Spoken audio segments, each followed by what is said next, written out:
welcome back. Now, still to come, our series on the paranormal continues at midday when we gaze into the future with some fortune tellers and we meet the man who reads the faces of the rich and famous. But first, it's time for Collector's Corner. With us now is Mark Boardman, who's been collecting autographs for 18 years. Eric is here too. Welcome. This is an extraordinary collection, of which you dedicate an immense amount of time. I do. I spend an awful lot of time on my research and planning. I spend a lot of time trying to find out who's going to be where and to trying to meet people. So it's a big part of my life now. Yes, how do you find out where people are? On the internet, I've looked in the papers, I'll go through Evening Standard and all sorts of things. I'll try to go on people's websites, because there's a lot of people out there I really want to meet. So who would be your top one that you're chasing down at the moment? Well, the person I'm going for really is Robbie Williams, and there's a few people like that who I really would love to meet. Tom Cruise. People like Russell Crowe don't sign autographs. Leonardo DiCaprio, they would be worth a lot more money. Obviously, you don't do this for the money, but they'd be worth more because it's a higher currency. They don't do very many. That's correct. Whereas Tom Cruise, of course, last night did sort of hundreds and thousands of them. So, are they worth a lot of money, autographs?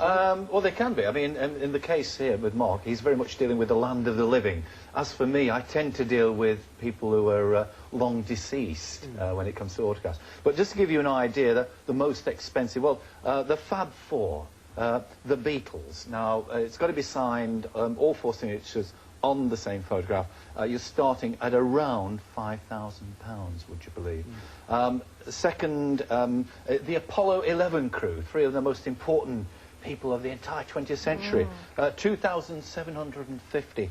And I don't know anybody really want it, but Adolf Hitler, 3,950 is the starting price on his autograph. Well, let's start, because obviously you are going to risk one of your collection to win another. It's time to test your knowledge. This is how it works. Obviously, you've decided my questions. While you explain the competition, let me just go and get my questions. So you've decided to gamble this item from your collection. Now, you've blown this up huge here, but this is the original. This is Uri Geller's autograph. Yes, a friend of Uri's, one of the first ones you got. So actually, this is quite important to you. Yeah, because it's a person I've known now for about 3 years. I managed to go backstage around half an hour to have a chat with him, and he signed loads of stuff for me. He's a really nice guy. He's lovely, isn't he? And you want to win if you get them right. I'm so sorry. This one, which is the Robbie Williams one. That's the one you're after. Yeah. We also got Tom Cruise's autograph for you last night, so you got Tom's as well. We'll throw that in. Are you ready? Have you got your questions? I'm sorry about that. OK, ready? Go. Here we go. First question.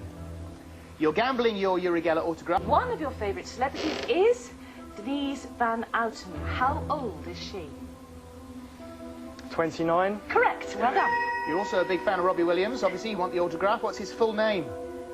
Robert Williams. Correct. We're back after the news.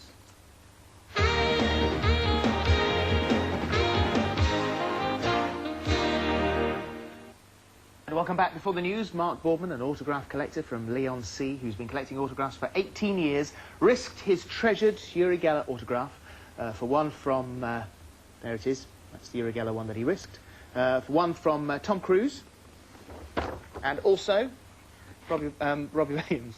And what we have to do... kindly, you donate this to our Bin of Doom, which means it will raise money for a very good cause later in the series. Thank you. So, we hate doing this. We always hate doing this. Thank you very much. There we are. And thank you very much indeed. Thank you for being a collector cornered.